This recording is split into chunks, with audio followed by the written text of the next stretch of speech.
Good afternoon. Welcome back to the Football Terrace. It's 5 p.m. It's Friday. There's only one place to be. Hit that like and share button. Subscribe to the Football Terrace right now.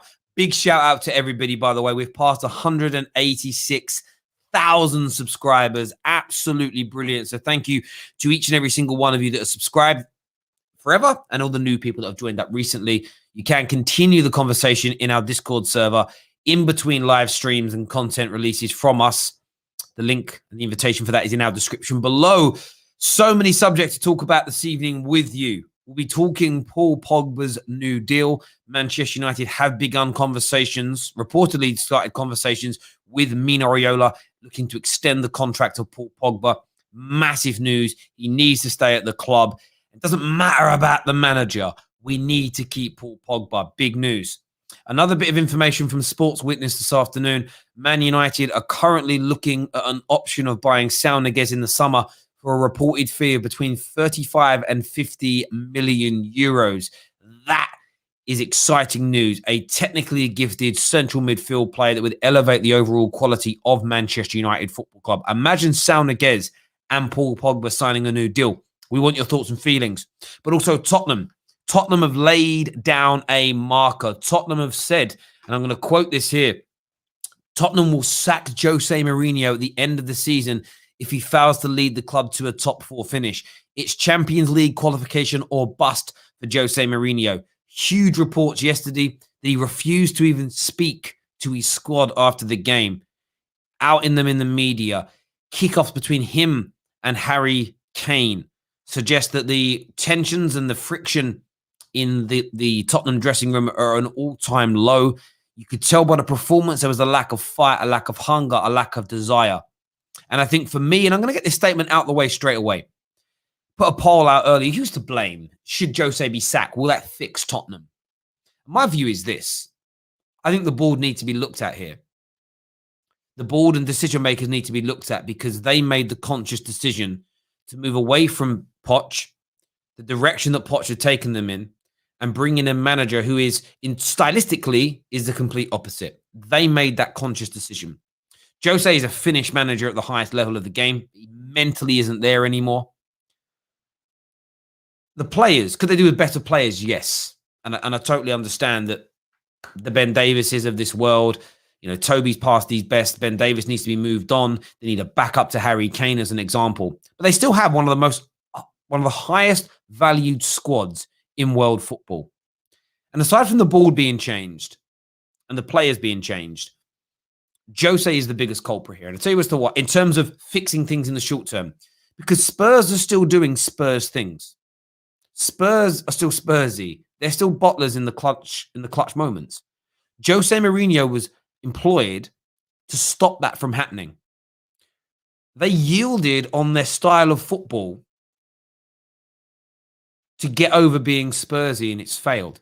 So he does need to go, and Spurs need to go back to playing Spurs-level football. The board and players then need to be looked at to try and instill a new mentality at the football club. The experiment with Jose Mourinho has failed. The club have laid down an ultimatum. So the club agree with what I'm saying here. An ultimatum has been laid down. Get us into the Champions League or you are completely and utterly done. And are Spurs realistically going to make the top four? For me, I can't see it happening. We're going to open up the lines for you to come on and have your say, but do me a big favor first of all. Smash that like button right now. Really important that you get that done. I'm going to go to some of your comments here as well, see what you're all thinking, feeling, and saying. Ryan says, I don't want to hear an Arsenal fan laughing at Tottenham because of this news. I don't think you're going to be able to stop that. I think what a lot of Arsenal fans are pulling on is there is a percentage of Gooners that wanted Jose Mourinho instead of Mikel Arteta. And right now, honestly, I'd rather be where Arsenal are than where Spurs are. Maybe in the short term especially. In the longer, the good thing for Spurs is in the longer term, you could rectify this quickly. If they went out and got Julian Nagelsmann in the summer, he would get they might not finish in the top four. They might not win the Premier League or anything like that, but they play better football. At least you could go back to being the Spursy that you like. We don't ever get over the finish line, but we look good while we're running. Right now, you're hopping with one hand tied behind your back, looking awful, and you're still falling over at the finish line. So they've got to make a big decision. But Arsenal fans can laugh all they want. That is football for you. There's no doubt about it. They're able to do that here. Hashtag free Kane. That's another big talking point here. Harry Kane, the big fallout. I'm going to say this as well about Harry Kane. I rate him as a football player. If he chooses to stay at Tottenham, I have doubts about his mentality. I have doubts about even his credibility as an elite level footballer. Test yourself. Step outside of your comfort zone of Spurs and go to a club that wants to win. Go to a club with an appetite for success. You are good enough, Harry, and I get there's loyalty in football, but Spurs are showing you no loyalty. Spurs have showed you no loyalty in the way they're operating as a football club, in the manager they've employed, the players they've given that manager, the overall attitude, the bridesmaid approach. They're showing you no loyalty, Harry. You don't owe Harry Kane, in my opinion, doesn't owe Tottenham a damn thing. He has to move himself away from the football club. That's what I think and feel. So we're going to go through all these talking points with you today. We're going to get some of the panel on in a moment. We will be sharing the link on the Discord server and in the chat for you to come on and have your say. I'm not seeing any members. Where are my members at today? Chris here says, is Bale a flop? At 400 grand a week, here's 400G a week, 400 bars a week. I expect more. We warn Spurs fans. Very true. You're absolutely right, bruv. You did. Slens here says these problems have been active long before Jose and will carry on long after he leaves. He's definitely a problem, but not the main one. And I hear that.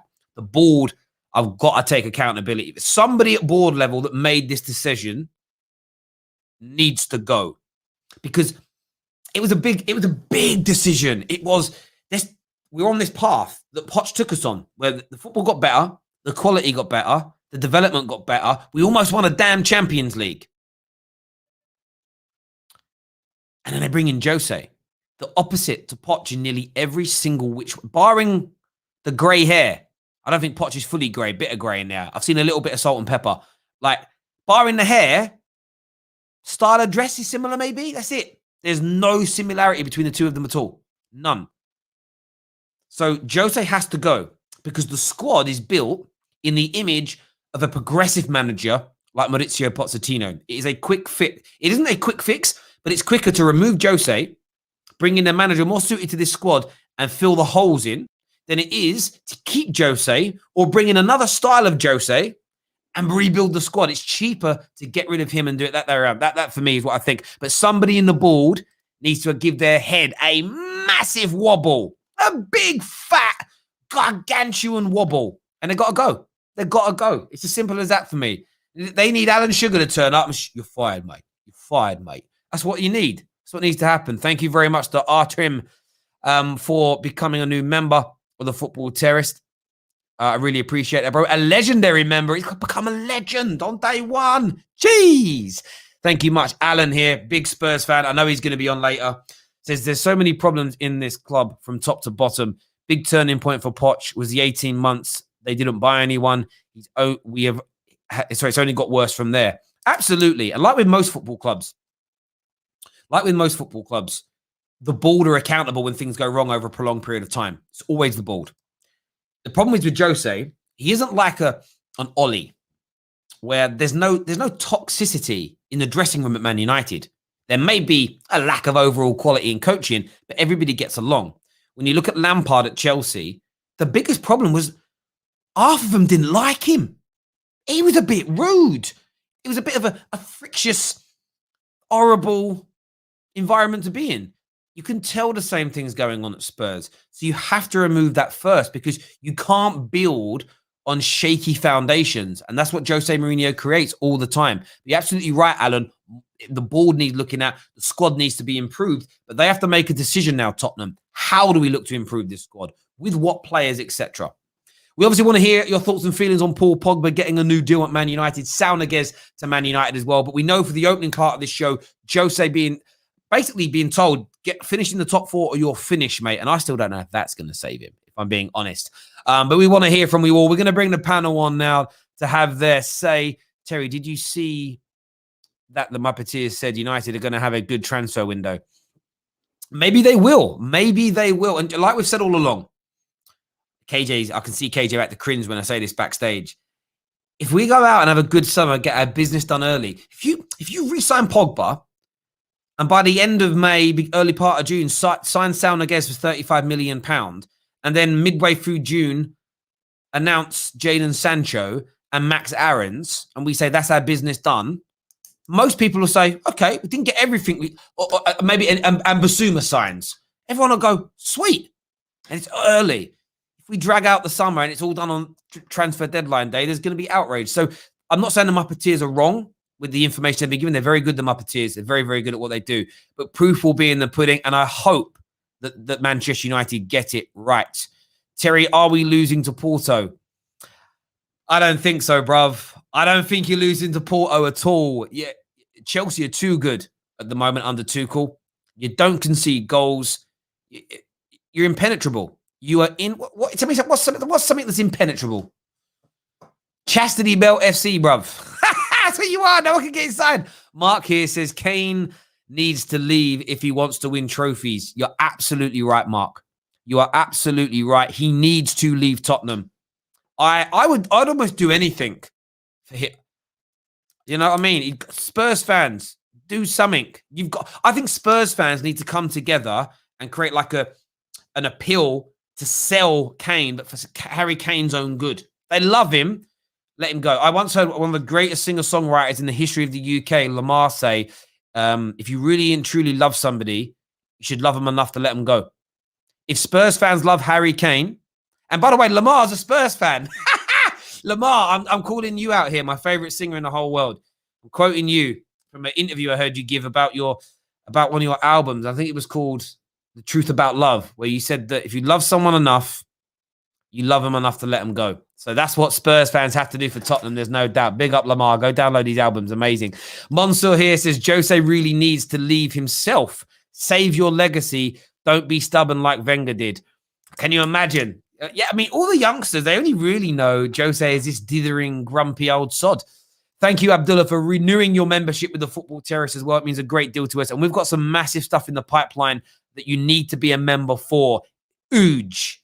Like, huge. Massive. Proper big, mate. So make sure you're involved with that. Let's get the panel on now, ladies and gentlemen. Keep sharing this on your social media streams as well. We're nearly on 1,000 live viewers. Let's do this, people.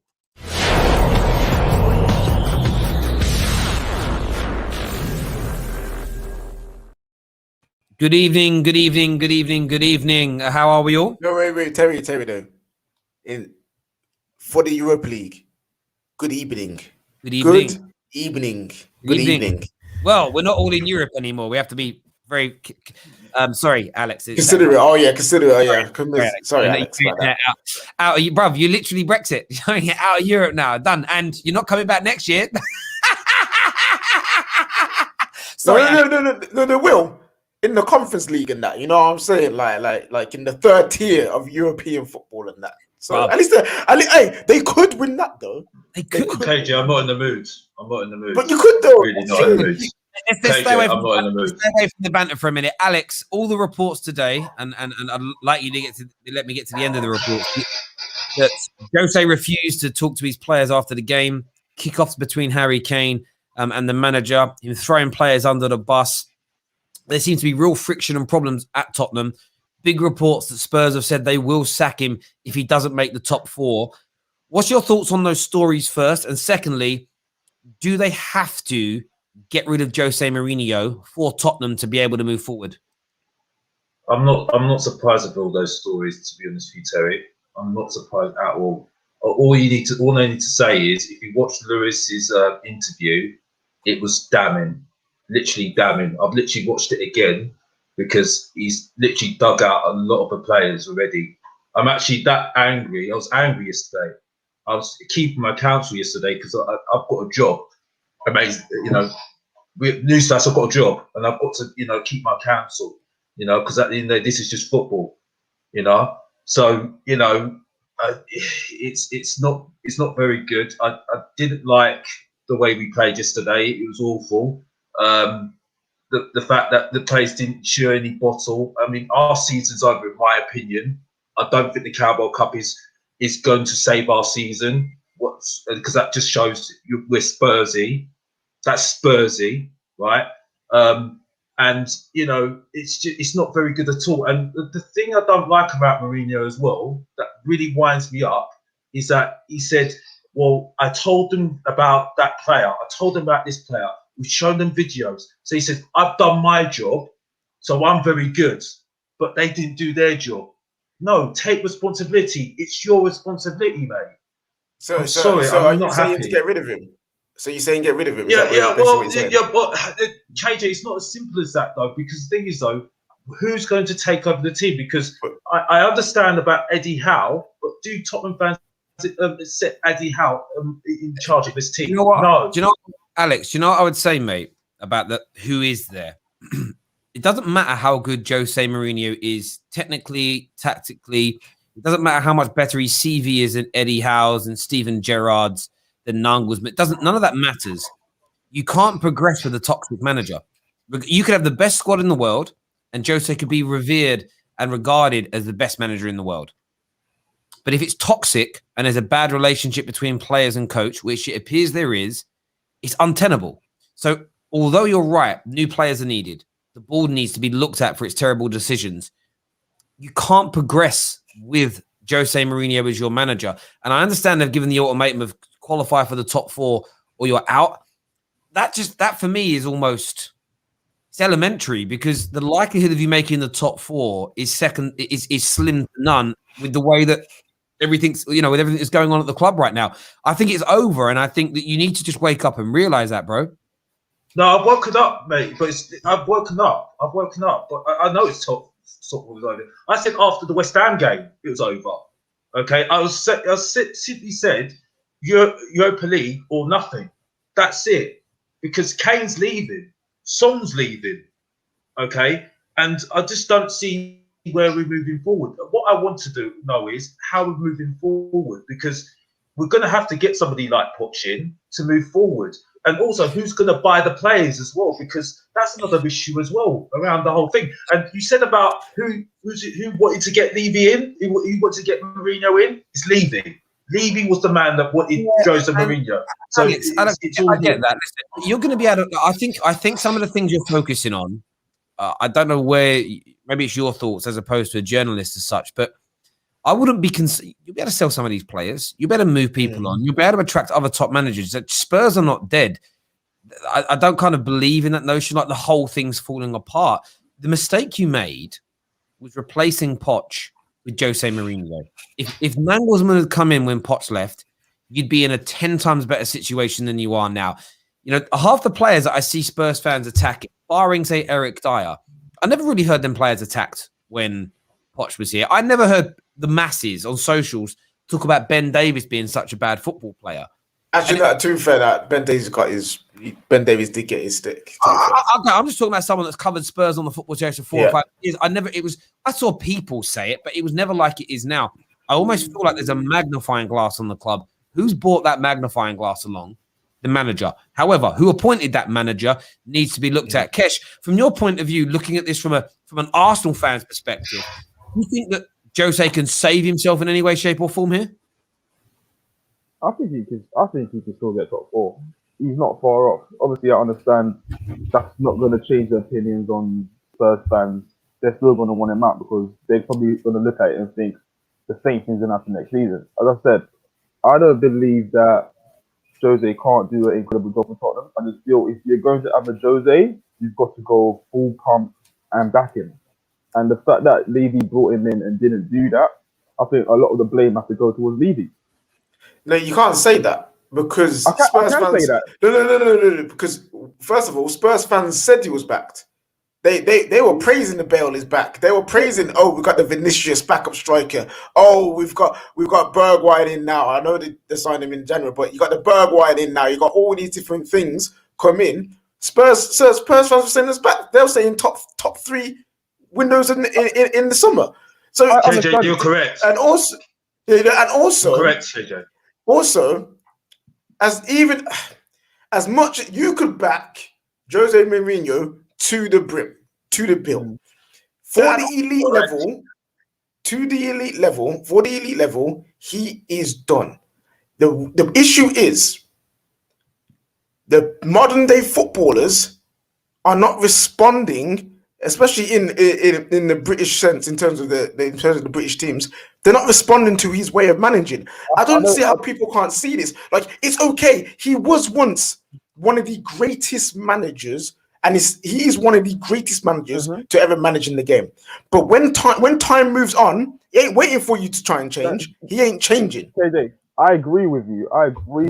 Modern day footballers. The thing is, Jose, when you look at Jose and when he was success, he bought players who was whatever league they're playing in, they're achieving things with their club. They're ready made. They come in, they get on with their job, and they follow his instructions to a T. What you've got now at Spurs is a lot of players who've not done nothing whatsoever in their career. All it is based on potential, ceilings that ain't even going to get met. Like, you got Dele Alli, like people saying he's going to be an 100 mil player, Madrid will be linked with him.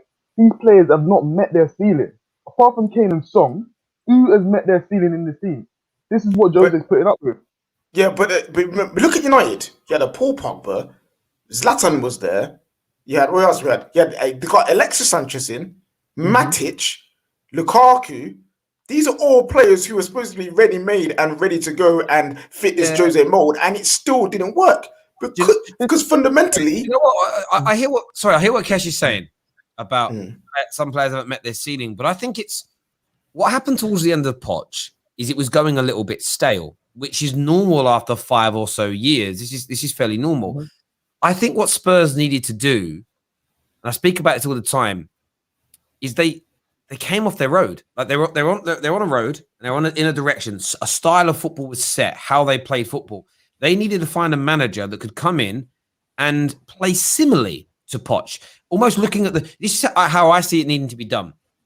You find a manager that's going to play football that the majority of your squad is conducive with, because that's how they've been playing and performing under the previous regime. What they did with Jose, it wasn't just a new role; it was a new road in a new car on the other side of the street. Do you know what I mean? And it was just and they're doing it blind. And they put in a manager. They thought this guy can win us trophies, and I think that was Daniel Levy, out of desperation, thinking to himself, "I need to win something now, because otherwise my time of running this club is going to be looked at as a failure." We created great football. We had the stadium. We had Harry Kane and Son and Ali, Toby, Vertonghen. We had all these players in their pomp, walking away with not a single trophy. I think he gambled, went for Jose, hoping Jose could bring in a Carabao Cup and an FA Cup, maybe over 2 or 3 year period, bring in 2 or 3 domestic trophies, and he could walk away and go, "Well, we won more in this 6-7 year period than we've done in the last 40 years put together." I think that's what he went for, and it's failed. Now what they need to do is get back on track, and they need to go back in the direction they were in before it's too late, because you've still got a technically gifted football squad. And I don't think Dele Alli is as bad as people are making out, but you need a system that gets the best out of him if you want to make him work, or you sell him. And I think they were having second thoughts on Jose back in January when they're like, let's not drop more money on another player like Lingard for him. Let's also not get rid of Dele Alli yet, because just maybe at the end of the season, we're going to have a changing of the guard, and this new coach might want Dele Alli. That's the only reason that I think they kept hold of those players. But the whole thing's a big, big failure. There's no doubt. Sorry, go on, Kesh. I feel Tottenham fans are doing what Arsenal done. They've made the same mistake. Like, over the last 5-6 years is where you've seen the real toxicity of the Arsenal fan base, where from the early 2000s, when after we won the league title, there was no noise. There was no noise at all. Under Poch, you lot should have been making a lot of noise, because Poch had potential. He was doing the right thing. Yes, he may not have won anything, but it's easy to say you're meant to win something, but that's never been your history, to win things. Why wasn't Poch got the backing that he should have got? Why wasn't Spurs fans making a noise that Levy should be backing your manager, your best manager that you've had? Let's get this real. Poch is a better manager in this period of time that you've got Jose Mourinho. Yeah. What's your response to that, Alex? Do you feel like Spurs fans should have made more noise with the way Poch was being treated, or what? You know what I feel about Poch? Poch should have never got sacked. He should never have got sacked. He was a manager that was thinking vision-wise. After that game, after the Leicester game, after we won 5-4, he said, we need to change.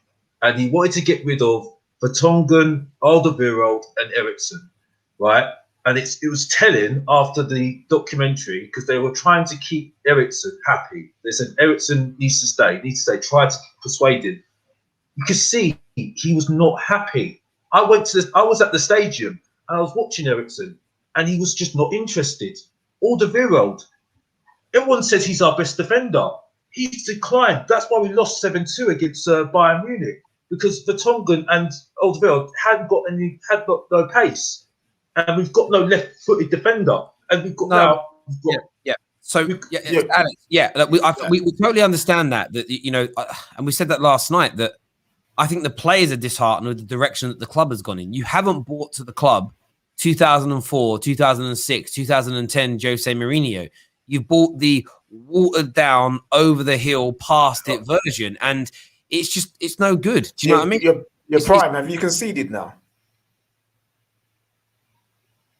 Conceded what? That Jose's finished. I said this though 2 weeks ago on stream. He's finished. Oh, okay. I clearly wasn't there for that. Okay, so cool. But Kesh. Oh. But hold on. But Kesh is right though, and I said this. Even sacking him isn't gonna change what's going on.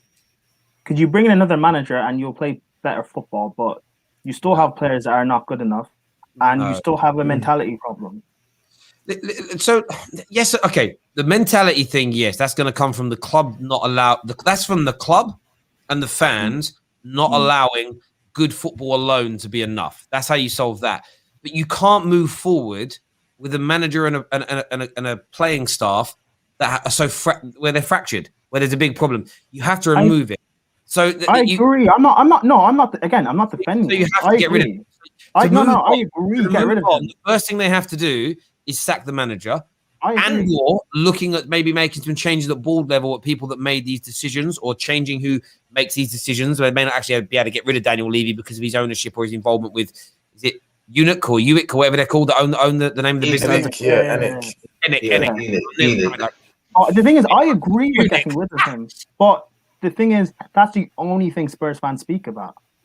What? Like, get rid of him, and that's fine. But no, it's not though. It's not though. Because I've seen plenty of Spurs fans go at Enic. Plenty of Spurs fans go at Levy and the players. I know. I mean, in terms of the loud I ones. get what Ben's saying. In the long, you can get rid of him, but in the long run, things won't change. Like, playing better football doesn't mean anything. But then you got to think of level of clubs. So when you look at Manchester United, the reason why we're screaming, the reason why people scream at the manager and we're saying no, look at the board, is because our level is that of titles, that of Champions Leagues, that of cups and trophies. Spurs, on the other hand, their thing is just playing good football. It's not. It's top four. Because Spurs fans say they're this big club. So if that is the case, then just playing pretty football. You are right. We're going to go to some callers now. You are right in what you're saying, Prime, but it comes from the fans as well. When fans just, I took calls on the Champions League final day when they lost. I listened to the radio shows. I watched Tottenham fan TV, and there was generally just barring expressions who I saw, there was just so happy we were there though. Until that attitude changes, the mentality of the players will never elevate. But, bruv, I get your point there, Prime, but that doesn't mean you keep... Jose needs to go first. No, I agree. Again, I agree. My point we're going to go to Prime. Calls now. We're going to go to our first caller there. We're going to get Alan on the show. What are you saying, Alan? Thanks for having me on, Terry. So, for me, like I said earlier on, there's loads of problems throughout this club. Enic, Levy... just the players we have there, Mourinho, all the way through. Mourinho has brought in mentality, win things, yet he's basically, I don't understand. Mourinho is trying to now play attacking football, but sitting a team still defensively. So you've got a massive gap where teams can just go past us. Zagreb past our midfield like we were nothing like yesterday. Mourinho, the fighting backstage, like behind the scenes. Earlier in the season, we were top from December. All you heard after that, we drew Palace. We then went on to lose to Liverpool, but we had our chance to win that. Then Aurier had a shocker against Leicester, and ever since then, like that's when our bad form started with the arguments with Aurier, with Ali still going on, Bale, and all the turmoil that was going on. That's what Mourinho does. He can win things, but that's what he does as well. If he's lost the basically the faith of the players, then he has to go because it's only going to get worse. So he has to go. I would bin about 8 of them players to basically get a new crop in. I'd have a new manager to bring in these players. I would rather sit back to have mid-table mediocrity for a season to be able to then follow the season, rebuild from there, because at the moment it's just not good enough across the board. And I'm not one of these Spurs fans. I'm happy to be there. I want to win things, but I'm not going to be happy winning the League Cup and finishing 14th like one day Ramos. It's not good enough. I don't think Mourinho will be here next season at all, regardless of who he does get top 4, because if it's true with all the arguing with Kane, with Son, not with Son, but all the things behind the scene, I don't think that's gonna carry on. I think he needs to go. Who is like because you're talking about rebuild, and we know Jose ain't the guy to rebuild, so that's there. Yeah. Who is the kind of manager you would bring in for this rebuild, and someone you can believe in? Because all the top managers are already somewhere else. You know what I'm saying? So who would you I've pick? said it all along. I would take Brendan Rodgers. I think he could do a job. Nagelsmann.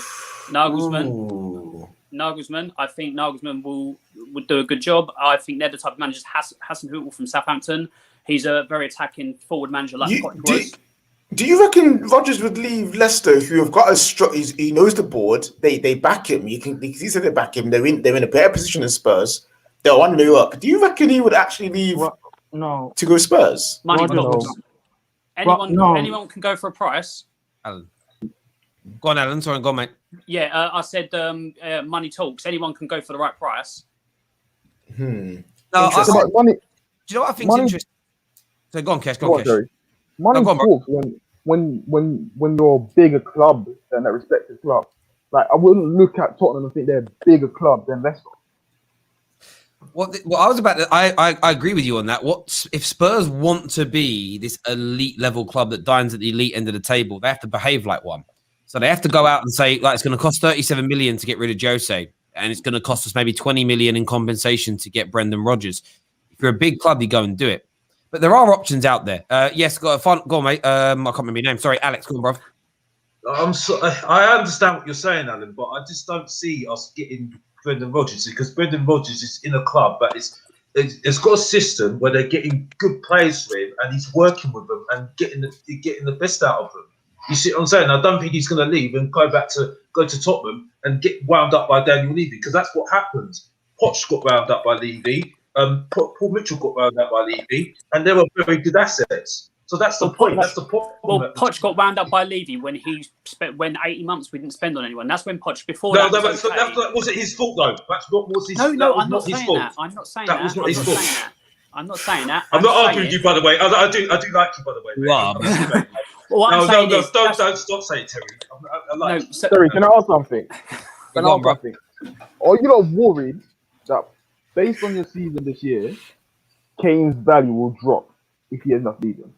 Like, someone could come in and get him for a much cheaper price. No, I think he'll still go for around the price he's asking, but I think he has to go for us to be able to afford a rebuild and for him to, be a striker. I don't want him to go. No Spurs fan wants him to go, but for us to be able to rebuild, get the money in, because I don't see Phoenix dipping. But then will they guarantee the full money going into buying new players? Am I wild for saying this? Sorry, mate. Am I wild for saying this? I reckon literally a Scott Parker, a Eddie Howe at Spurs is the move. I think that's the move personally, because you need to get rid of the old guard. I think those two guys will work with the constraints that they've got underneath, like with Levy. They'll work with that because it's an opportunity, and they're young, they're fresh, and it'll be something different from what they got now. One sec, Alan. Why are you shaking your head, Alex? Who wouldn't accept it? I don't think the fans will accept it. I really don't. It doesn't matter what the fans want. Alex, do you know what you do? Whatever the suggestion is, unless it's Poch to return, it's like I don't feel that. Hang on, it's like this is what you do, Alex. It's like, what about Brendan Rodgers won't come? Okay, you name a manager like Scott Parker and Eddie Howe that are at or not at clubs that are of a lower level. Nah, the fans won't accept it. What's the you're acting like there is no? Are you acting like you're the if Spurs sack a manager, you're going to have a job vacancy open for 18 months. You're not understanding me at all. Okay. Then make it make sense. Who? Okay, let me just say. I don't have the answer. Let me finish answering my question. So, do you think there's any kind of manager that Spurs could employ right now? I don't know. I've got no idea. The only thing I can say is who would you want? Alex? Who would you want to replace Jose? Because if you want him out, clearly there's someone in mind or some kind of manager in mind that you'd want. So who? Don't think. Just forget about the money. You know. Okay, cool. There's loads. You got the Real Sociedad manager. He's not doing a good job with some young players. There's what's it called? 10 under Ajax. There's managers out there you can go and get. Yeah. As you say, there is Scott Parker over here. There's Eddie Howe that's been doing bits. Even if you were to look at someone like Potter from Brighton, that's a great shout. There are managers out there that you could get that could come into Tottenham that could get so much more out of the players you've got in this team. There really is. Alan looks like he's in shock. What I would say is I think the players like the managers you're saying like Scott Parker and Potter and all that, I think they would be like Moyes of Man United, too big a step too soon. I don't think they're ready, so that's why I would stick to the other managers. Would you take Ten Hag? I would, yeah.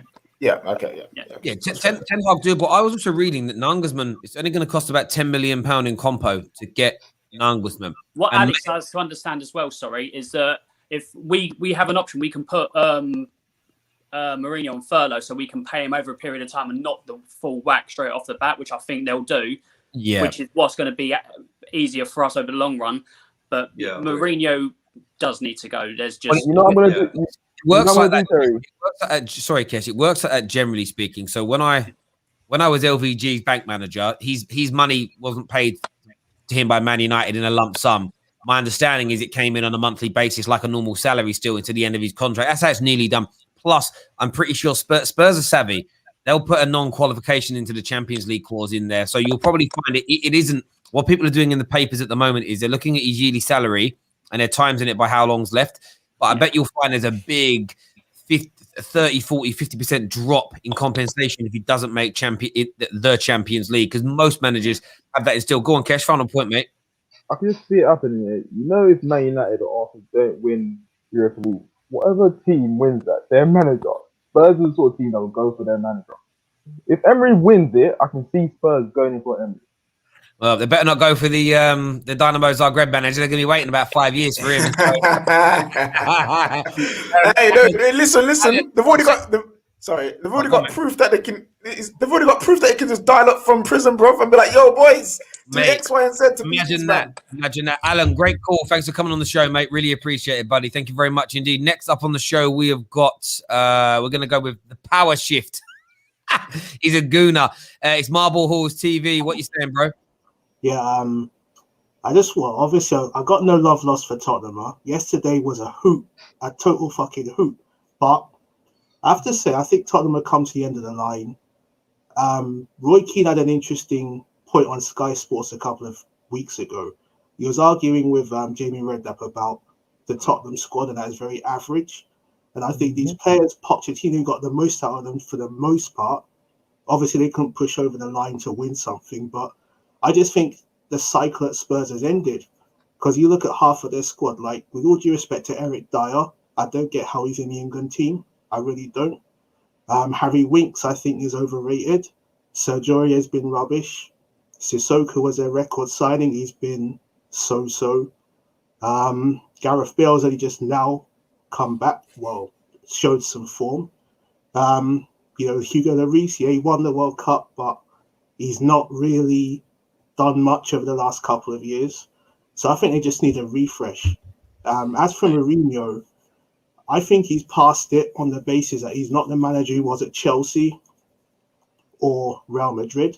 I think he's a cup manager at best.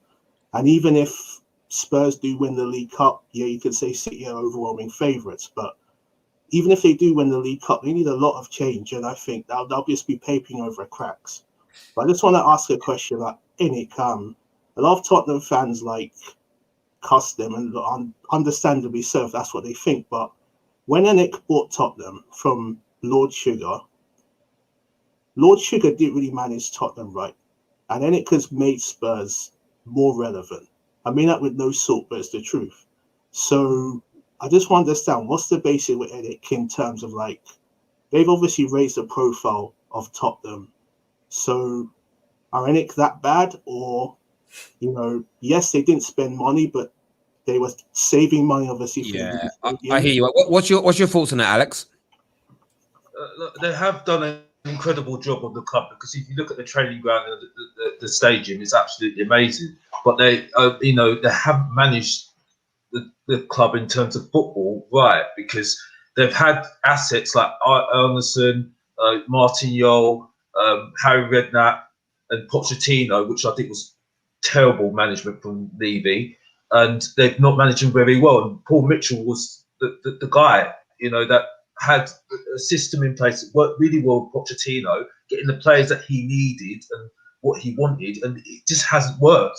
So that's where I blame the board, you see, because as we say, only one trophy in 20 years. Yeah, it's disgusting. I hear you on that. Listen, Marble Halls TV, great call. Thank you for coming on and having your say. We're going to do another call in a minute. We are going to speak about Paul Pogba, Saul Niguez, Man United news as well coming up very soon. We've got Pav on the show now. What are you here to say, Pav? Yeah, I just wanted to talk about Tottenham. Obviously, with what's gone on this season, I'm kind of like trying to understand the signings that Tottenham made. Were they the right signings? Like, did you need Matt Doherty? Did you need to bring Bale back? You took out a government loan for 175 million. Ain't that payable back from you guys next month? So, like, what is next for Spurs? Can you afford to let go of Jose Mourinho and pay him off? You're supposed to pay this loan back. Your club's in a crisis. I don't even see any club coming in for Harry Kane. Who would want to pay over £100 million for a 28-year-old who's got a bit of an injury problem and maybe only has like 2 years left in him? Maybe. Like, I'm not sure what's next for this club. Like, you haven't won anything. Where's your money coming in from? You're kind of turning into a events management company where you're trying to bring in NFL boxing events to the stadium. The stadium wasn't built for you fans. It was literally built for events. Like, I'm not sure what direction your club's actually going in. Like, I'm just trying to understand like what's going on. Like, I want to ask Alex, because you seem to like disagree with what everyone says most of the time. So I want to know what you think of that. Not Alistair Gold, but anyway, go on, Alex. No, it's I don't know where we're going. I've got to be honest. I don't know where we're going.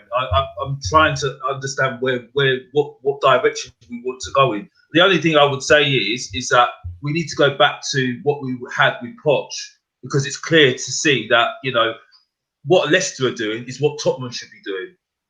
Trying to make the best out of the players that they've got. And obviously, we need to have a rebuild. That should have happened 2 years ago. But that's what we need to go out and move forward. Yep. I don't know what manager to do that at the moment, because ironically, even though I love Poch, when he came into Tottenham, I didn't believe in him. I didn't believe in him when he came into Tottenham. But everyone was saying that he was absolutely fantastic. Now you love him. I love him. So that's like a proper 1990s romantic comedy. Boy meets girl, girl hates boy, boy hates girl, and then they slowly get to know each other. They fall in love, and then boy dies or something. Do you know what I mean? Like, it's such a romantic comedy there. Well, that's more romantic tragedy. Kesh, yes, bruv. Alex, I need to ask you something, because I don't know if it's true or not, but I've recently heard that Jose wasn't the advocate for wanting Kane. It wasn't his idea to bring Kane in. Not Kane, sorry, Bale. Like, what's the truth in that? Yeah, it wasn't his decision. No, it was definitely not his decision. It was all leaving. It was desperate. Yeah, because the thing is, though, there was a few weeks before the agent was laughing when the interviewer said, "Oh, yeah, what about going to Tottenham?" So it's like it was desperate from Tottenham, literally desperate. And the thing is, though, I can't really blame Jose in a little bit, because Bell's insisted to play on the right-hand side. And we all know he's got no pace on the right-hand side. That was the reason why we lost against Arsenal, because Doherty was left exposed. Because that's why... Ori as well. Exactly. Well, that's what I'm saying. That's what I'm saying. He's better up front because he's got no pace. You know what I mean? He's got no pace anymore. So I do blame Bell because Bell doesn't want to develop. I think what's interesting about it, if Daniel Levy's done that, these are the things where Jose's done a lot of stuff wrong, and Jose's mistakes at his last two clubs, Spurs and Man United, for me, have been the same two things: falling out with players, toxicity. What he did to the players last night, like I showed them the videos on this team, they flopped. You know, when I hear people say things like, "I want my manager at my club to speak the truth and out all the bad things wrong at you," no, you keep that stuff in house because it damages things. That's on Jose.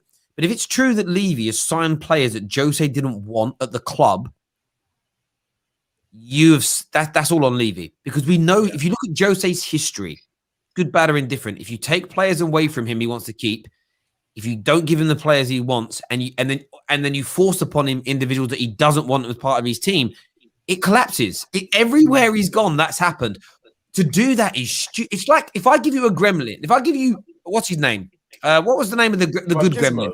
Gizmo. If I give you Gizmo and say, don't put water on him and don't feed him after midnight and don't put him in direct sunlight, and then you do it, it's on you. Daniel Levy had done Gremlins FC here by doing all the things to Jose Mourinho that trigger, upset, and make Jose Mourinho the prick.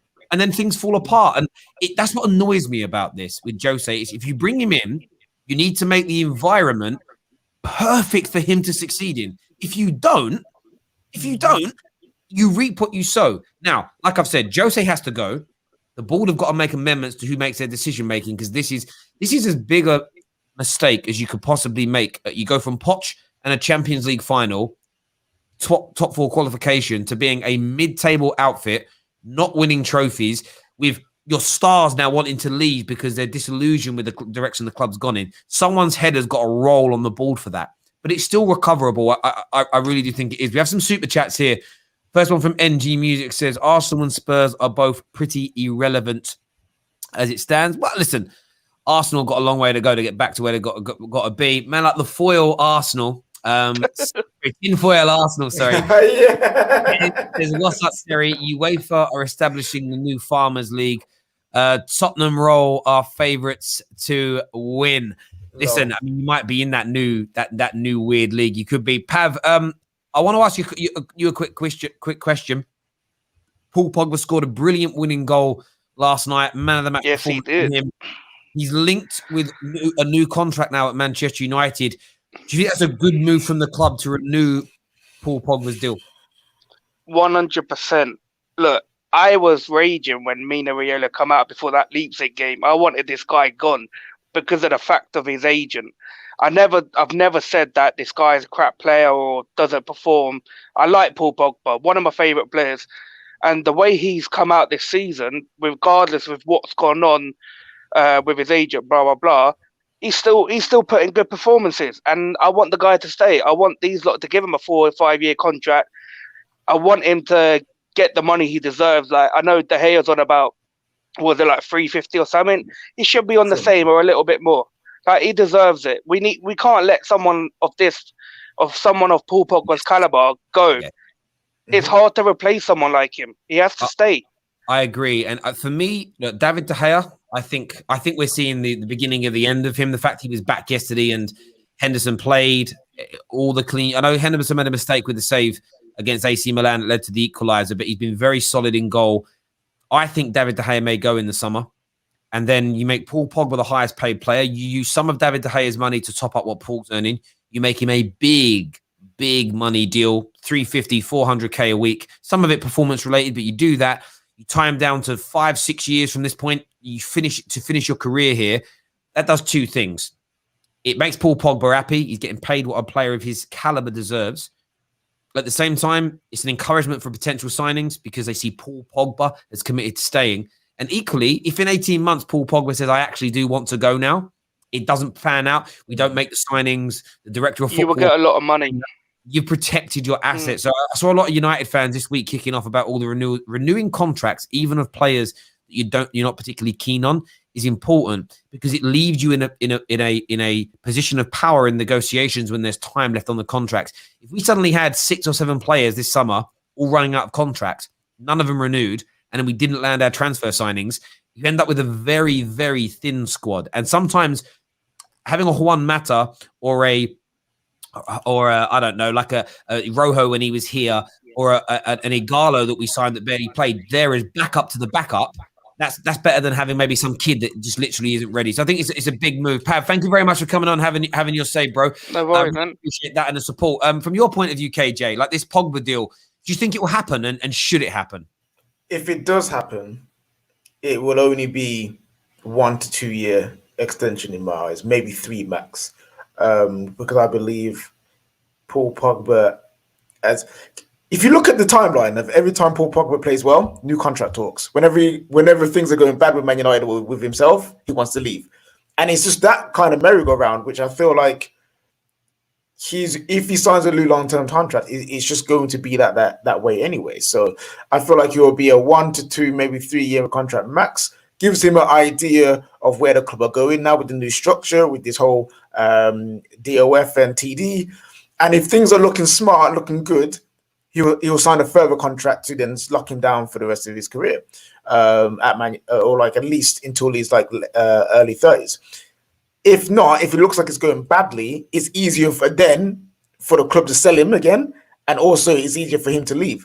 So I don't think it will be a massive long contract that some fans are demanding him to sign for some reason. I'm not too sure, but for me, I would love Paul Pogba to stay for the long run. I would love us to build a team where you see him, he can go and do what he did last night, be important, be the match winner, be the guy that calms down the team. That you can see everyone is infused with Paul Pogba being around and being on the pitch. Yeah. So I would love that. But in terms of just business, 2 to 3 years max, and then we'll see what happens. I get your point. He's got 1 year remaining from here.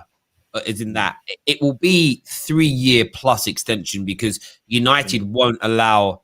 They won't do a little. They won't do 2 years, which will then get the club back in the same position in 18 months, 2 years time. At the same time, they will, whether it's an official clause or a bit of a gentleman's agreement, there'll be a sort of, if we're not at X by Y, then we'll allow you to go. But Pogba will be compensated because they will give him a bumper pay rise. So we're going to commit to you. We're going to get to a certain level within a certain amount of time to compensate you for that. There's an extra 100 bars a week for you to do what you got to do. But I think it's the right move either way. There's a comment here from James Ducker, who says that Man United are yet to table a formal contract offer to Paul Pogba. But Solskjaer has admitted that there have been discussions and there have been talks over a new deal. So this isn't just the media have said, oh, he's getting a new deal because he had a good game. This was very much Ole confirming that there has been talks. From your point of view, Kesh, Man United re-signing Paul Pogba, is that imperative? Is that if there's any chance of success in Champions Leagues and Premier Leagues? I think so. I think he's your best player. Like, I'm not even a Man United supporter, but some of the things that I've seen written about him, said about him, it hurt me in it, and a lot of it I felt was racial undertones. But I love the way he's reacted and he's gone about his job, even from scoring against PSG and everything. Yes, he can do more, but I don't think that's totally down to just Paul Pogba. I think that's just as a collective as a team why you have not achieved as much as you should have. But he's imperative to you, without a shadow of a doubt. Yeah, I totally agree. We're going to go to some more calls here. Slens is going to be on the line with us now. Remember, the link to call in is on the Discord server. Everybody tuning in, do me a big favor and smash that like button right now. Let's get this stream past. Let's get it past at least 800 likes while we're live. There's 1,500 of you watching across all platforms. So hit that button for us right now. Also, big shout out to our title sponsor, Manscaped. You can still get 20% off of all of their male grooming products. The link for their website is in our description below, so go and get that done right about now. Slens is now with us. Obviously happy with his Champions League draw today, I would assume. How you doing, mate? Listen, I'm doing awesome, man. I'm doing great. Listen, can I talk about Spurs? Can I touch on Spurs a little bit, please? Yeah, go on, mate. Is that okay? Let me just give me a sec. All right, so I just want to start off by saying, listen, on Thursdays, my team was doing match reactions to a Champions League game, and Spurs fans were losing to Michael Scofield's team. But listen, anyways, man, bro, I just want to say, when it comes to Mourinho, I think it's hilarious, man. Because I think, honestly, do you know? I don't know if you guys have seen Behind Our Eyes on Netflix. Yeah, I think his soul was taken. Yeah, in a game. Honestly, man, listen, his soul was taken. Yeah, when he came back the second time against Spurs, we lost 5-3. Yeah, 5-3 that game. After that game, I saw a change in Jose's attitude. Like the second half of that season, it was just shut up shop, just get the win. No matter what, yeah? Like 10 men behind the ball. I remember we played against United. We beat them 1-0. One of the worst games I've ever seen. But we won that game. I was so gassed. Ever since that day, people talk about Real Madrid. I think his Real Madrid stint wasn't terrible. But I think that Spurs game changed him, man. And his soul was taken. It's not the same guy anymore. It's another guy who's bitter, who's annoyed. He came here to just sabotage Spurs, man. Listen, one more thing I want to say is, listen, Dynamo's manager was in jail. But Gareth Bale couldn't bail you out, bro. Listen, anyways, man, I just want to say one more thing, man. Listen, when it comes to Spurs, they couldn't, bro. He couldn't bail them out, man. But listen, one more thing I want to say is I think Nagelsmann, if I look at Nagelsmann, I don't know if he's the guy to actually get you going. Because if I think about it, if you go into a team where you want to develop that trophy hunger, is Spurs the team to do that in? Honestly speaking, like Nagelsmann is one of our greatest, we could say that one of the best up-and-coming managers, young managers who can potentially have a great career. Go into Spurs, yeah. I understand the football might suit, the players might suit his system, but when it comes to him being a winner, who wins trophies, is Spurs the right team for you? I don't know, man. I look at someone like Allegri. I know the players don't suit him. Sorry, I hear that. Yeah, but before I know the players don't suit him, but I think Allegri is a better version of Mourinho, who's someone who can actually get you the trophy, and then you can move on to Nagelsmann. That's the next step. That's what I think personally. What you saying about that, Alex? You got your hand up, so. I don't agree with this whole thing. The board want Champions League because they want to service the debt of the stadium. That's what they want. The bonus is getting trophies. Now, if we had Europa League, he would have been a legend, absolute legend, Mourinho. By the way, to all these Mourinho's lovers who defend him so much, like their lives depend on it. Please stop it. Please stop it, because it's getting on my bloody nerves. Honestly, stop it, because it's getting on my bloody nerves. Honestly, I've listened to streams. Honestly, what I want, and Terry, please, I beg you right now, yeah, right. I want Mourinho out and Mourinho in, yeah. I want them on the street. We can make magic. Honestly, because I want to have a debate with them. It'll be calm, but I want to have a debate with them because I am fed up of Tottenham fans against Mourinho FC. It's Tottenham FC. It's Tottenham FC. You know what I mean? I'm getting so fed up. You know what I mean? And now they're saying the same thing that I said after the Everton game last year. You know, I said top pots make stars. Mourinho doesn't make stars. Everyone's saying the same thing that I said. So I wasn't talking nonsense then, wasn't I? I'm sorry. I'm sorry. I've gone off on one now. I'm sorry to call up. I do apologise, but I had to get that out because I've had this in for a long time now. I'm sorry. I'm fed up with Tottenham fans defending this guy too much now. He's not the part of our club. He's just a manager. Yeah, he's not done nothing at our club. Poch has done more than him. He had to be at Wembley for 2 years. 2 years at Wembley. And he's still got us in top four. So what is his excuse? Nothing. That's it. Sorry, but I had to say that. Well, do you know what? We've been on the air for 59 minutes. I can feel that the whole time he's been, and I don't even know what was said to make you react like that. But man like Alex had his say there. Smash the like button for Alex, people. That's what we like to see. There's nothing wrong with being a little bit vexatious every now and then. There's no harm in that at all. Listen, Slens, thank you for coming on the show and having your say, mate. Really appreciate it, bro. Next up, we're going to have man like Aaron is on the line. He stopped eating his crisps now. He's on and backstage. By the way, let me just say this now to if you are Jose in or you don't think Jose is to blame for what's going on at Spurs, phone in now. We'll get you on the air or forever hold your peace. Aaron, what do you want to say, mate? Yeah, it's interesting today. There's a few things I want to say after I've talked about my point, which I wanted to say before. Speaking about Tottenham, look, I said weeks ago, my picks to replace him were Didier Deschamps or Gasperini.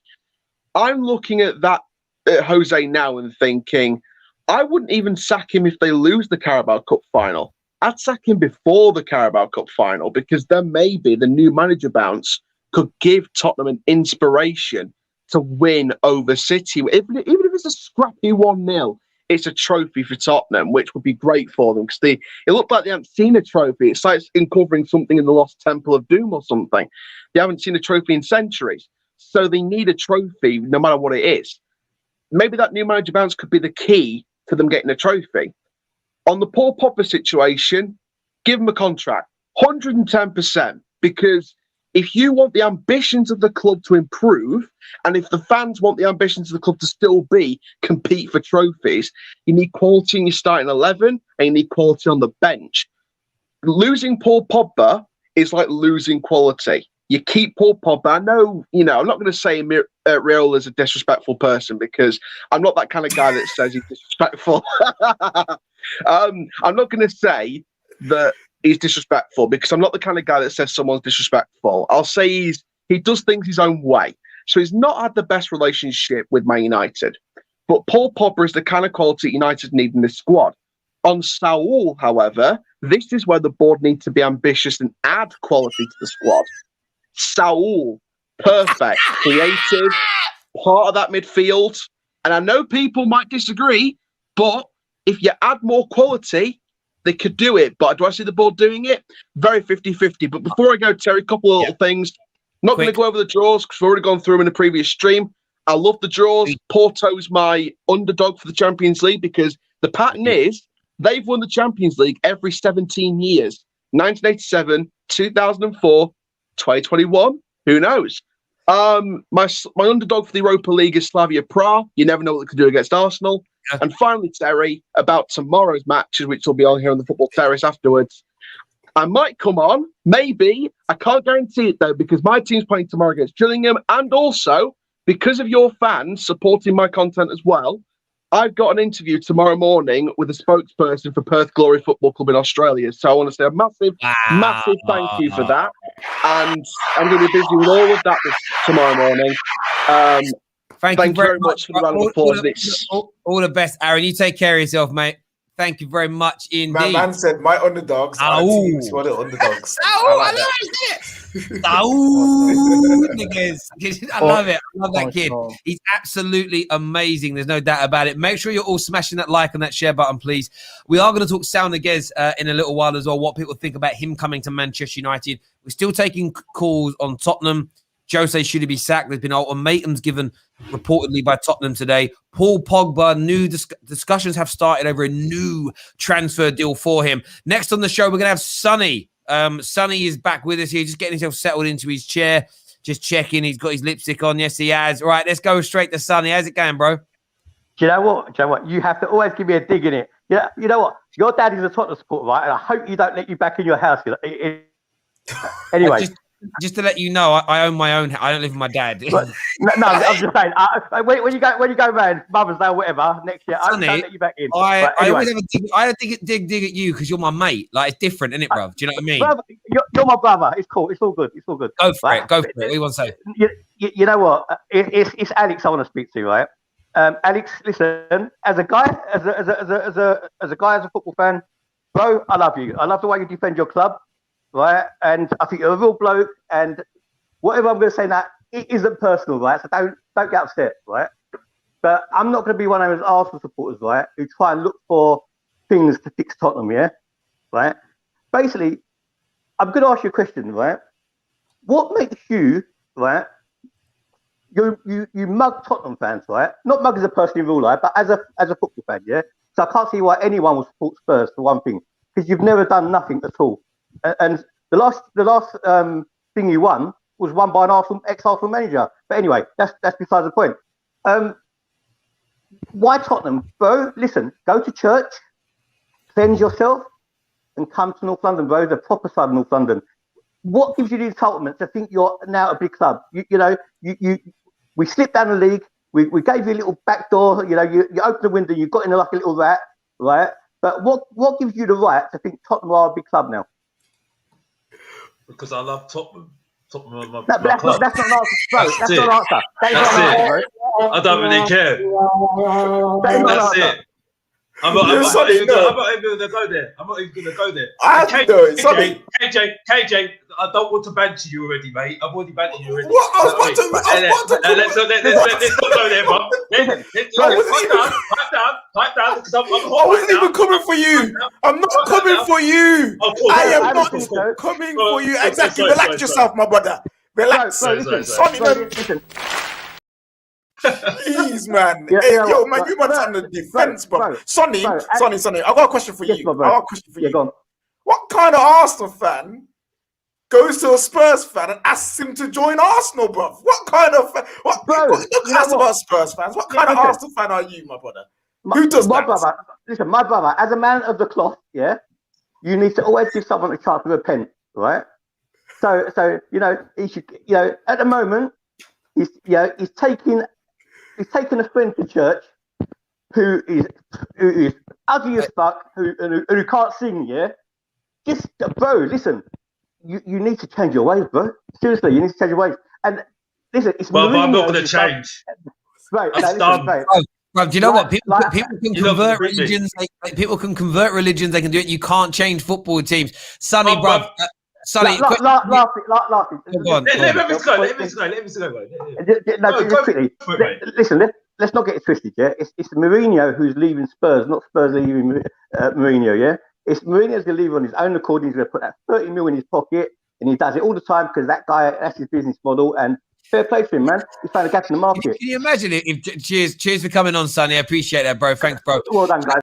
Can you imagine if it turns out in a few years, Jose's like, yeah, I didn't want to be a manager after like 2013, but what I decided to do was use my reputation to go from club to club and pick up severance pay. Like man's walked away with what? If he gets no, Terry, we discussed this on Midnight Vibes.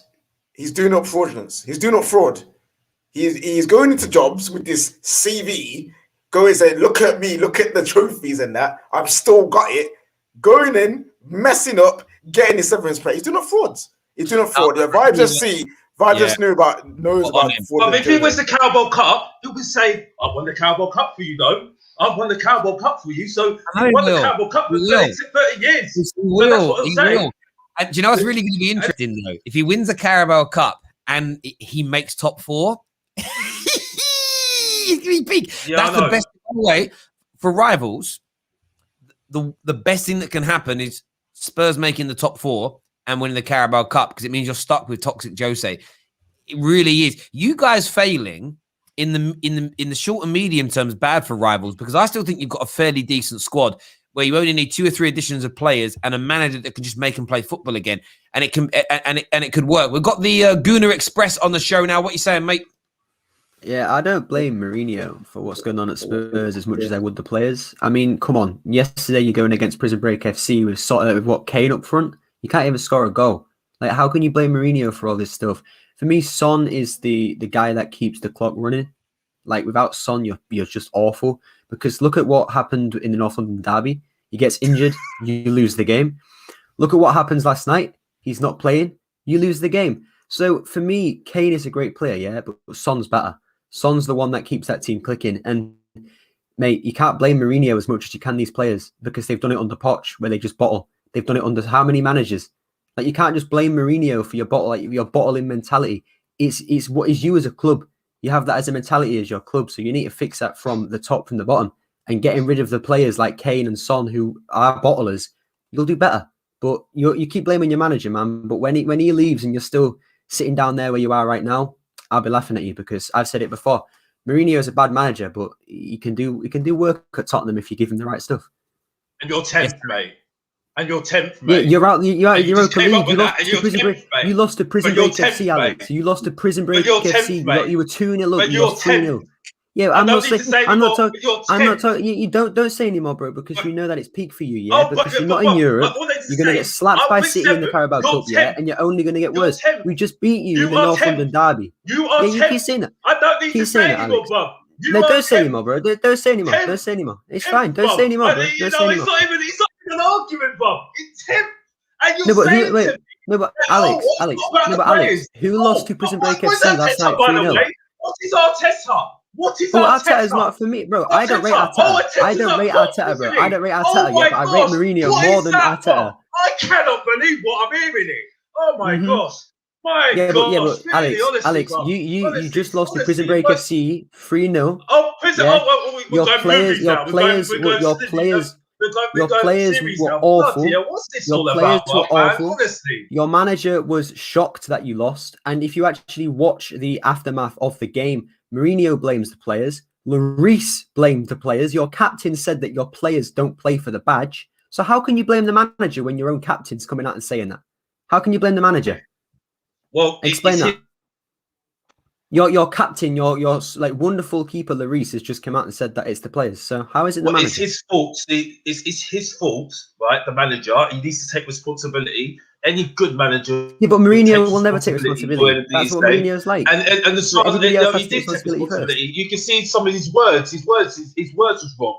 His words was wrong, by the way. Right? It's completely wrong. Right?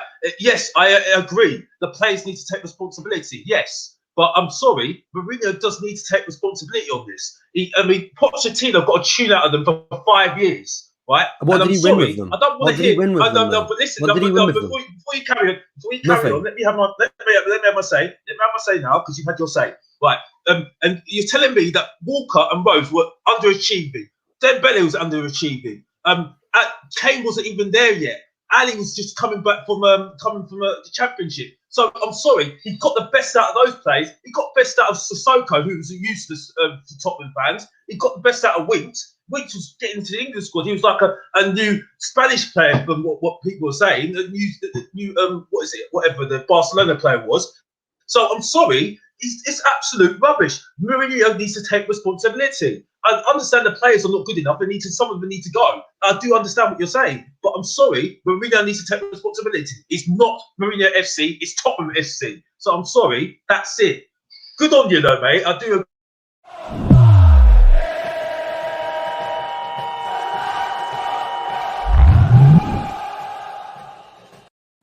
There we go. That was a really good head-to-head. I just had to do that. Well done, mate, by the way. Well done, I wanted mate, you two to go at it. I didn't know one else jumping in. Really, really. Listen, Gunnar Express, I think you make some really good points there, just to kind of sort of pull up on that. I think that you're right to a degree. I think Jose's caused some of these problems in terms of eroding people's want to be successful at the club, if that makes sense. I think, and it isn't even all of it's him. I think the appointment of Jose is disillusioned some of the players, which makes some of them not want to play for the badge. What's the point? What's the direction that we're going in? You brought this guy in here that doesn't play football how we want to play, treats us certain ways, etc. I think it's a bit of a vicious circle in many ways. But of course, the players have got to step up and take accountability. Some of these players are not good enough. The board have messed up massively, but Jose still has to go. But you are right to say it's all Jose's fault is a madness, because it never is just a manager. At the end of the day, even if Jose is completely to blame for 100% of the things going wrong, you can't. That is oxymoronic in itself, because somebody employed him.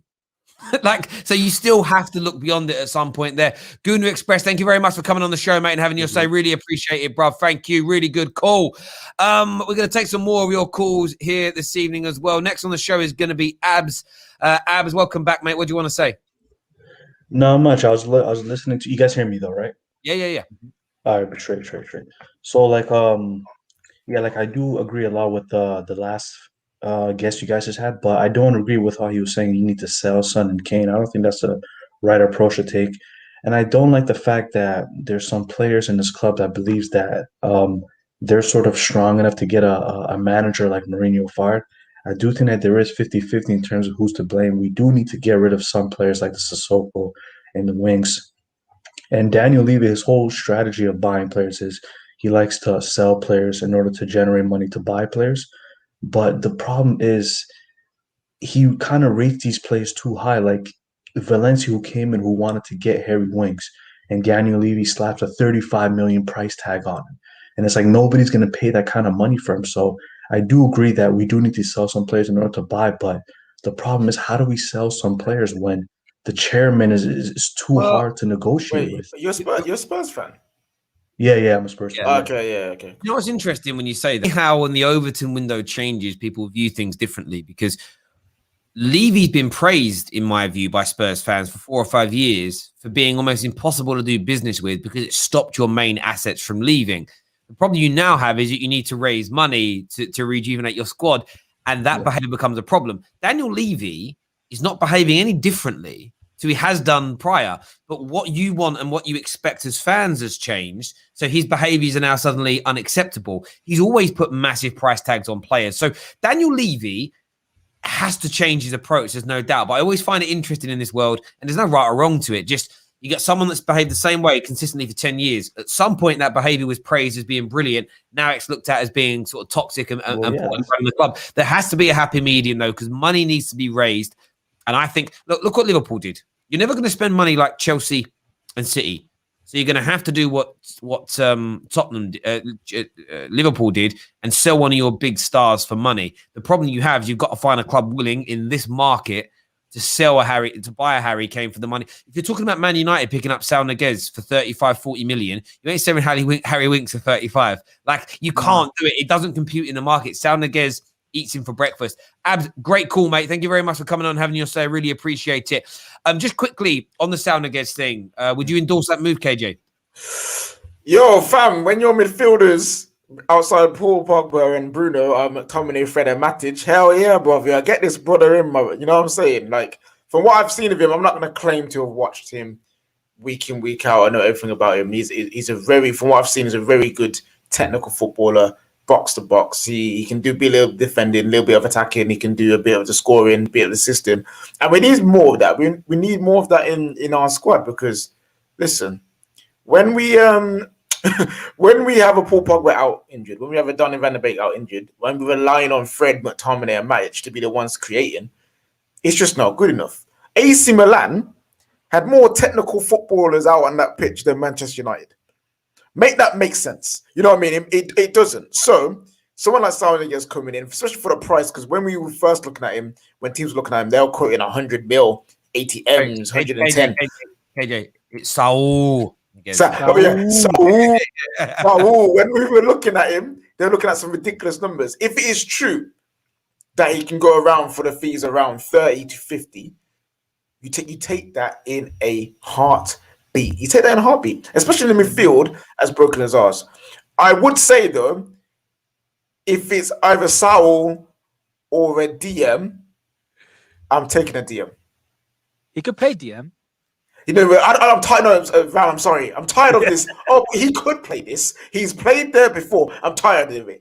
We need a specialist, proven DM who's been playing DM for years. You know what I'm saying? Or for the most of their career. None of this, he played there 2 weeks ago, and then 4 years before that, he was there when he first broke it. None of that. DM specialist. KJ, I mean, Simeone plays with about 2 DMs in the system, or about 5 or 6. So it's basically the same thing, isn't it? Yeah, but like he's very good.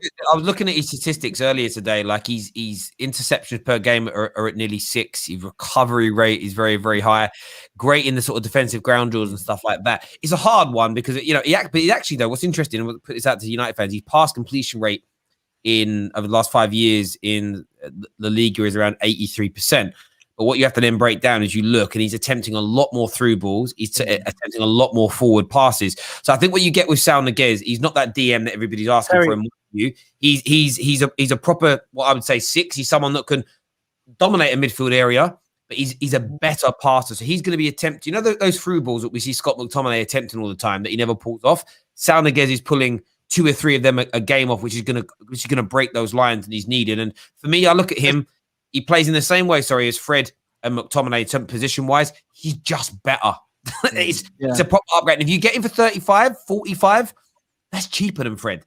And that's where a COVID market can end up benefiting you in the long term. You know what, yeah? Atletico want man them sprinting around the pitch, do hard work. Yo, send them Fred. Send him that way, bro. You know what I mean? Yeah. What were you going to say, Ram? I was going to say, like, I want to know, what's his dribbling completion percentage. I will get that for you now. Dribbling. I was going to say he's more or less like the Spanish Joshua Kimmich. He can play anywhere. He can play centre mid, centre defensive mid, right back, left back. Yeah, if you really need him to. Dribbles about 50% completion rate of dribbles. Okay, I thought that it was going to be. That might be good for a central midfielder slash defensive. Yeah, midfielder. I personally thought it was going to be higher, but it's still very, very good. I don't know. I've never done the comparison to know whether it's good. I mean, Scott McTominay attempts the same amount per game. Actually, so Scott McTominay attempts 2.4 per game. Saúl Ñíguez 2.8 per game. Scott McTominay completes 60. Do you know what the difference is? Do you know where if Scott McTominay had one more thing to his game, he'd be fine. It's the ability to pull off the top quality passes. He's cool when it's sideways, backwards. He's got not bad. He's got a pretty good crossfield pass when he needs to. But it's those balls where he's got to thread it between the two lines to put in the half space. He's not very good at that. Saúl Ñíguez through the eye test I watch and statistically, he can do that on a more regular. If you could wave a magic wand and give that to Scott McTominay, we wouldn't need another central midfielder. But he lacks it, and that's where Scott really frustrates people. He'll get the ball. And the pass is on, and he very rarely finds the right passes, and it frustrates people. But there we go. We're gonna do one last caller here. We're gonna get man like Zig on the line. What you saying, bro? Yo, yeah, I'm good. Again, about Saul Niguez, that'll be an upgrade in our midfield because like Thursday, Scott McTominay and Fred first half were just stinking up the whole place. So if we can get Saul Niguez for like 35, 40. That's a great deal because we've overpaid for a lot of players in the past, you know, like especially Fred, like 52 million. That's just like that's fraud. That's fraud. It's fraudulent. It's fraudulent. He's a 25 million pound player at best. Yeah. I wanted to quickly talk about Tottenham quickly because like I remember Tottenham fans, especially at the start of the season, especially after they beat us 6-1 at Old Trafford, they were giving us mad smoke, and now they're in the toilet now. So you guys have got to humble yourselves, Tottenham fans, because the way how you were just talking as if you're going to win the league. I mean, to be honest, you're just a two-man team. To be honest, like apart from Harry Kane and Son, like who else do you have? Like Ndembele, inconsistent. Your back line is awful. Like I wouldn't say any players from your team apart from Harry Kane or Son. To be honest, like that's about it. But yeah, so Saul Niguez would be a good signing for us. Yeah, hopefully James Murtough and Darren Fletcher can sign some players for us this season. And then Terry, have you also heard about the new shirt sponsor as well that we have? Yeah, that's actually good for us. It depends how you're looking at it. We're only getting 47 million. A season, yes, but so it's 47 a season, yeah. It's 47 million a season versus 51 million a season, so it's 4 million down. But Chevrolet's deal was coupled, so they were our shirt sponsor and they were our automobile sponsor. Man United will now go and get a new car sponsor, Audi, BMW, whoever, as long as they can get more than. If they get 5 million plus a year, which they will, they'll probably get some in the region of 8 to 12 million. As across two deals, Man United will be about £8 or £9 million a year better off. So it will be better in relation to that. Listen, bro, thank you very much for your call. Really appreciate that. Really do. Top man, thank you. I was looking at some of the stats here while man was talking. So forward passes by Saúl Ñíguez, 14 per game. Scott McTominay, 14 per game. Succession rate for Saúl Ñíguez, 74% versus Scott McTominay's 76%. So you will see Saúl Ñíguez play passes that don't go to their opponents. This is just a fact because the stats are there. But this is where the difference is. Scott McTominay will try on average 0.4, so one every other, like through balls per game, and he has a 20. This is those through balls through the lines talking about 26% completion rate. You know, when I hear people talk about stats, I go, stats don't mean nothing. If you're bad at something, your stats are bad. Saúl Ñíguez attempts almost one per game on average, so more than double that of Scott McTominay, with a 39% completion rate. So that's in a defensive team. In a defensive team as well. So you imagine in a team that's more open. So that's the difference between the two players. So when you look at their pass completion, it looks fairly similar. Amount of passes fairly similar. But you look at the passes, which you've got through passes here and what they call smart passes here. Now these are passes that break lines. That's how Y-Scout dictate them. those you see almost a 15 and 20% increase in accuracy from Saul Niguez to Scott McTominay. That's the only main difference between the two. Tackling, interceptions, general passing, balls received, it's almost identical. That's the subtle difference between the two players. So, when people turn around and say, I don't know who I saw a tweet last night about Pogba saying just drop like goal and assist stats mean nothing. I'm like, well, they do if you're an attacking player, because that's your bread and butter. Like how many goals you create and how many goals you score. You can't say a striker shouldn't be judged on the goals that he scores. You should. But when you judge a Paul Pogba, when you judge a Saul Niguez, it's more than just the goals and the assists, because you have to look at the position on the field they play. If you're dictating play, it's how often are you losing possession in game? Where are you losing possession? So one of the big stats I always look at in people is under their defensive statistics is, for instance, this, and I want to look at both these.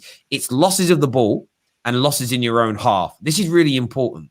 So if you look at Scott McTominay, loses the ball just 9 times per game, but 41% of them are in his own half the pitch. Saul Niguez does lose the ball on average 11.5 times per game. Why? He's playing a lot more forward passes, as we said. That's where he's losing them.